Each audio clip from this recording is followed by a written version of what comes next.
These are two other Goat Simulator themed tarot card designs.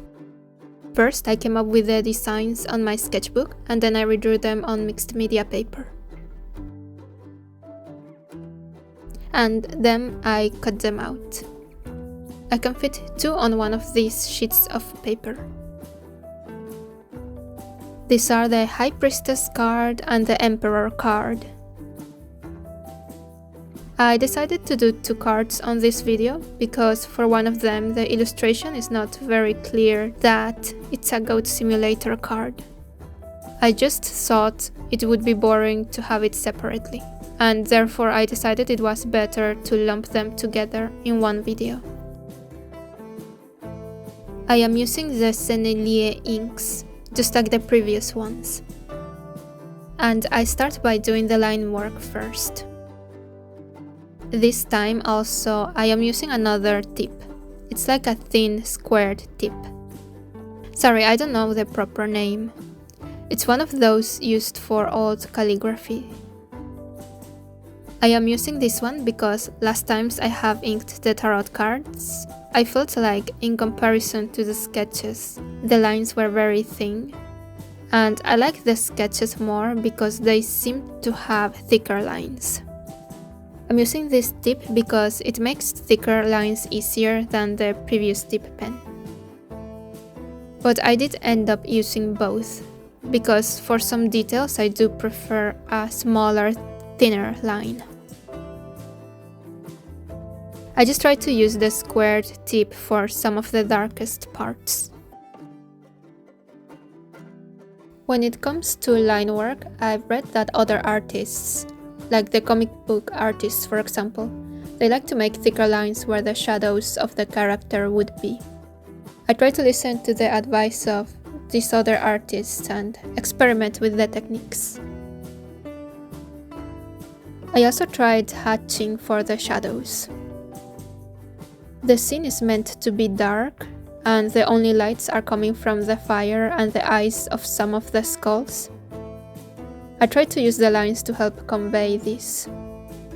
It was a bit difficult at first because I wanted the lines to be parallel so they look more polished, as opposed to cross-hatching. If you hatch all over in all kinds of directions, I just find it looks a bit messy. So I was careful to try and keep them uniform for the most part. I also chose to do hatching instead of full black with a brush, because I wanted to show the color of the skull throne. This way you'll be able to see the color between the lines. For this High Priestess card, I didn't really go with the traditional tarot look, even though it looks similar. I mean similar as in it's a woman sitting on a throne. I'll put the card on screen as a reference. These are from the French National Library. I will also put a link to the rest of the cards on the description, just in case anyone would like to see the rest of the tarot set. In the first Goat Simulator game, when you go inside the Goat Tower, there's like this whole palace or castle, and there is a throne. If you go on the throne, you unlock the mask for the goat's face. Also, the throne gets on fire and all. It's very demonic looking. That's the best way I can explain it. I will put a screenshot on the screen if I find it. I just thought the whole scene would be perfect for the High Priestess tarot card. I was also thinking it would be good for the Empress, but I had an idea already of what to do for the Empress. I just loved that whole dark demonic look. I just wanted to illustrate it. Also the way the throne is made of these strange skulls. I thought it was really cool. And I thought it would make a very fun illustration. I really did had a lot of fun drawing this one. And now we move on to the Emperor card. This is the one I thought that it would be a bit boring to do as a standalone video. Because this character, I think the only reason I know of him is because I went to the art gallery in Gothenburg in the Goat Simulator 3 game. I don't remember any big quest being about this guy. Well, in the art gallery, they have this exposition about the discovery and founding of San Angora. That's the name of the place where the game takes place. If you read the descriptions of the photos at the art gallery, you find that the founder's name was Bob Angorius, and when he discovered San Angora, he was attacked by exotic pumas. The exotic pumas are these zebras with antlers on their head. It's such a crazy game. I will put the screenshots too as reference. I feel like I have to put the screenshots because otherwise all the stuff I draw would make no sense at all.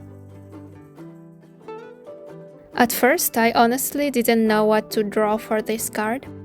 When I read about the founder, I thought he would fit in well for the Emperor card, even though it's very obscure in my opinion. But I think it's okay because it's all about this Goat Simulator lore. Like there's a thought-out universe in this game. Since it's just a generic-looking man wearing a Canadian-style shirt and an explorer hat, I tried to come up with a composition that would show him as an important person.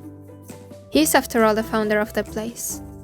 I wrote his name in a parchment kind of style, and I used the exotic pumas in a decorative way around the frame. When doing the line work, I used the thicker square dip pen too, since I really liked the end result of it on the previous card. And of course I used the thinner ones as well for the smaller details. Since you can't really see his face on the photographs in the art gallery, I decided to obscure his face too in the illustration. I thought it would be a cool look to have his face in the shadows, and I tried to make these shadows by hatching, but I made a mistake. You can see on his face, on the lips where I stopped the line, and it looks like they are thicker in that area. It's such an unfortunate mistake. It kind of makes the upper lip look darker, like it has this darker line on top, like a very thin mustache, and I hate it so much. I should buy some white ink, just in case I do mistakes like that, so I can at least try to erase them. I had no choice but to keep going for this one. It doesn't look that bad, but it just annoys me, that's all. When coloring him, I painted him in sepia, just like the photographs in the art gallery. But I kept the decorative frame in regular colors to make it more obvious that it's a frame. Overall, I like the effect that it gives. And at the end, I did layer a bit of red on the shirt. Maybe it was a bit too much compared to the rest of the sepia. And here we have them finished next to each other. 2 more cards completed.